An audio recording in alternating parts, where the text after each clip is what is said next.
নগরবাসী আপনারা দেখবেন ধানের শীষের মিছিল দিচ্ছে, ফুটবল মার্কার মিছিল দিচ্ছে, কিন্তু দিন শেষে গিয়ে মানুষ রিক্সাতে এই সিলটা মারবে। কারণ মানুষ চাঁদাবাজিতে অতিষ্ঠ। যেই লোকটা মদ বিক্রি করে উনিও চায় ওনার ছেলেটা ভালোভাবে একটা ভালো সমাজে গড়ে উঠুক। যেই ছেলেটা চাঁদাবাজি করে, যেই লোকটা টেন্ডারবাজি করে উনিও চায় ওনার ছেলেটা টেন্ডারবাজ মুক্ত একটা সমাজে গড়ে উঠুক। নবীনগরে এই আওয়াজ ছড়িয়ে গিয়েছে, সারা বাংলাদেশে আওয়াজ ছড়িয়ে গিয়েছে। কেবলমাত্র একমাত্র এই ঐক্যবদ্ধ বাংলাদেশ 11 দলীয় জোট, আমরা যে বাংলাদেশ গড়ে তুলব সেই বাংলাদেশ হবে দুর্নীতি মুক্ত বাংলাদেশ। প্রিয় নবীনগরবাসী, কিছুক্ষণ আগে ভাই বলেছিলেন আমরা যখন রাজনীতি শুরু করি আমরা বলেছি আমরা শুধুমাত্র খেলা যে চেঞ্জ করবো শুধু এটা না, আমরা খেলার নিয়মটাই পাল্টাই দেবো ইনশাআল্লাহ। আপনারা দেখবেন প্রার্থীরা ভোটারদেরকে টাকা দিয়ে আসে, বিরিয়ানির প্যাকেট দিয়ে আসে, বাড়িতে গাড়ি পাঠায়, বাড়িতে রিক্সা পাঠায়, বাড়িতে সিএনজি পাঠায়, আর সেই জায়গায় মানুষ এসে আমাদেরকে টাকা দিয়ে যায়। নিজের টাকা খরচ করে প্রোগ্রামে আসে মানুষ। এখন আপনারা বুঝতে পারছেন না খেলা যে এখন কোন লেভেলে চলছে। প্রিয় নবীনগরবাসী, সিদ্ধান্ত আপনার। আপনি কি একদিন 500 টাকা 1000 টাকা খেয়ে 5 বছর গোলাম থাকবেন, নাকি একদিন নিজের ভোটাধিকার প্রয়োগ করে 5 বছর মালিক বনে যাবেন? অনেকেই আপনার আশেপাশে দেখবেন অনেকেই টাকা পয়সা নিয়ে প্রস্তুতি নিচ্ছে, কারো টাকার ছড়াছড়ি। গত 1.5 বছরে মানুষের চাঁদাবাজি টেন্ডারবাজির টাকাগুলো এখন নির্বাচনে তারা নিয়ে আসছে। আমরা বিশ্বাস রাখতে চাই এই নবীনগরবাসী 12 তারিখ ব্যালট বিপ্লবের মধ্য দিয়ে চাঁদাবাজদের প্রত্যাখ্যান করবে। প্রিয় প্রশাসনের ভাইরা, আপনারা এখানে যারা আছেন প্রশাসনের অনেকের এই তরুণ প্রজন্মের, আপনাদের কাছে আমাদের আস্থা অনেক। গত 3টা নির্বাচনে এসপি কে সাক্ষী রেখে, ওসি কে সাক্ষী রেখে, এসআই কে সাক্ষী রেখে দিনের ভোট রাতে হয়েছে, মরা মানুষ এসে ভোট দিয়ে গিয়েছে, সেটার ফলাফল আপনারা 5 আগস্ট পেয়েছেন। আমরা আস্থা রাখতে চাই প্রশাসনের অধিকাংশ যারা আছে তারা বাংলাদেশটাকে ভালোবাসে।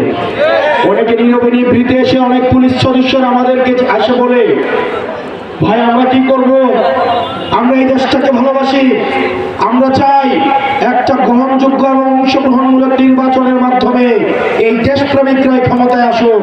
কিন্তু কিছু কতিপয় লুভি বেনজির হারুন আবার উদয় হয়েছে, বিপ্লবরা আবার উদয় হয়েছে। প্রিয় পুলিশ ভাইয়েরা, আপনারা বেনজির থেকে শিক্ষা নেন, হারুন থেকে শিক্ষা নেন, আপনারা বিপ্লব থেকে শিক্ষা নেন। আমরা বিশ্বাস করতে চাই আগামীর যে নির্বাচন হবে সেই নির্বাচনে কোনো এসপির জন্য টাকা রাখতে হবে না, কোন ওসির জন্য টাকা রাখতে হবে না, কোন এসআই এর জন্য টাকা রাখতে হবে না। কোন পুলিশ সদস্যরা যদি একটা হারাম টাকা আপনারা স্পর্শ করে দেখেন, আপনার সন্তান রয়েছে, পরিবার রয়েছে, আল্লাহর আরশ কেঁপে উঠবে। এই নির্বাচন 1400 শহীদের রক্তের নির্বাচন, এই নির্বাচন ইলিয়াস আলীর গুম হওয়ার নির্বাচন, এই নির্বাচন 30,000 আহত হওয়ার নির্বাচন। এই নির্বাচনের জন্য আমাদের রক্ত দিতে হয়েছে, আমাদের ঘাম দিতে হয়েছে, শ্রম দিতে হয়েছে। অনেক স্ত্রী তার স্বামী হারিয়েছে, অনেক মা তার সন্তান হারিয়েছে, অনেক সন্তান তার বাবা হারিয়েছে। প্রিয় প্রশাসনের ভাইয়েরা, আপনারা যদি বাংলাদেশের মানুষের বিরুদ্ধে যান আবার 5 আগস্ট নেমে আসবে।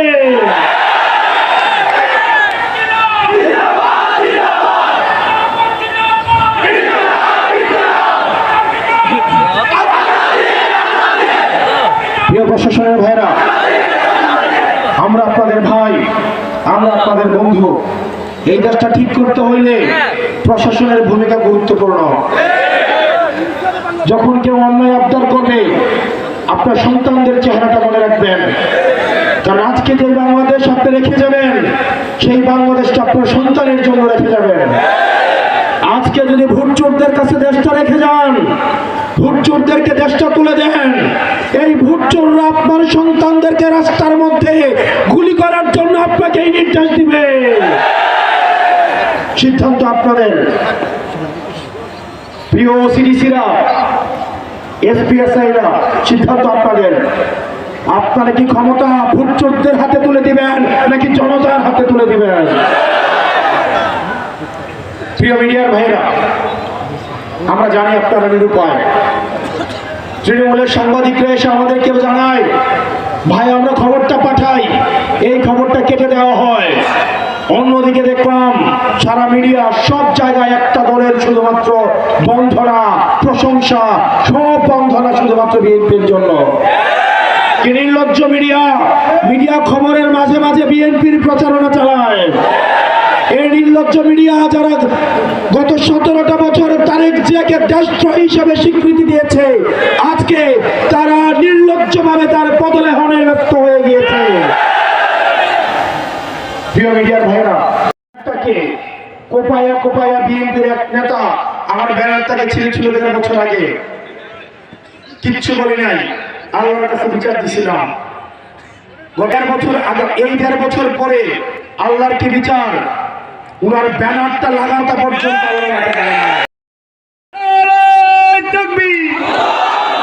আরেকটি কথা বলতে চাই।